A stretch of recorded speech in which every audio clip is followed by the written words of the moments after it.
আলাইকুম এভরিওয়ান, আপনারা কেমন আছেন? ভালো আছি।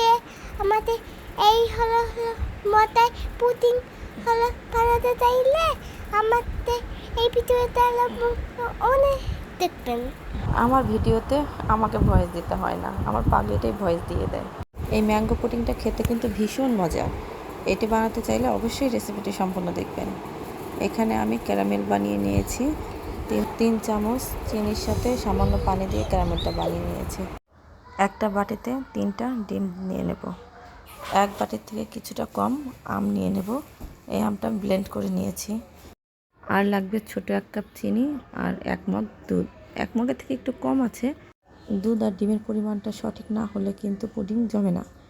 এখন একটি বাটিতে 3টা ডিমের মধ্যে চিনি একেবারে দিয়ে দেবো না, কিছুটা কিছুটা করে দেবো।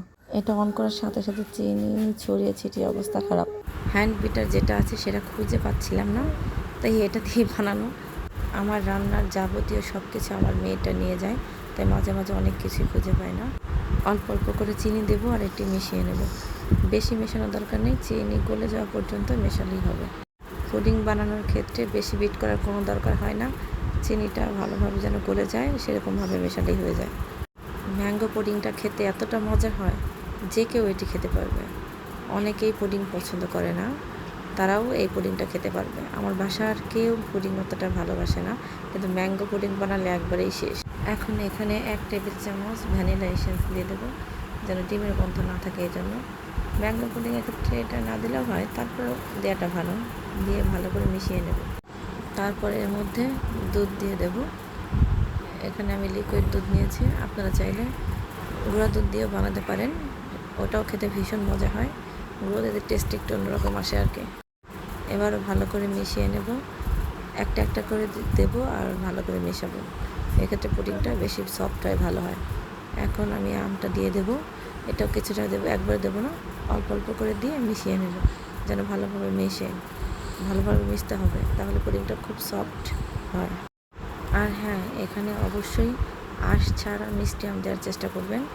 মিষ্টি আম দিয়ে এটা বেশি ভালো হয়, চিনি কম লাগে। টক আম দিলে এটা বেশি একটা ভালো হয় না। ভালোভাবে মিশাবেন, আমটা যেন ভালোভাবে মিশে যায়। ভালোভাবে না মেশালে কিন্তু পুডিংটা কোনোভাবেই সফট হবে না।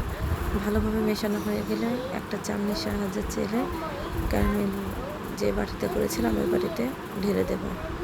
অবশ্যই চালনির মাধ্যমে চেলে দেবেন আর কি, ছেঁকে দেবেন। এতে করে ওই দানা দানা হবে না পুডিংয়ের ভিতরে, বা অবশিষ্ট যে বাকি আঁশ থাকে, যদি কোনো কিছু থাকে সেটা আর থাকবে না।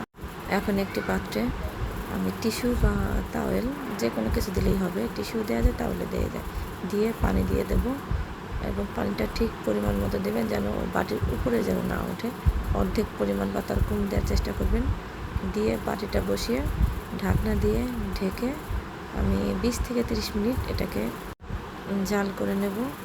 আর উপরের ঢাকনাটা এখন দিয়ে অবশ্যই যে ছিদ্রটা থাকে সেই ছিদ্রটা বন্ধ করে দিতে হবে। এখন পুডিংটা একটু চেক করে নেব হয়েছে কিনা। আমার পুডিংটা হয়ে গেছে। এটি হতে আমার 30 মিনিটের মতো সময় লেগেছে।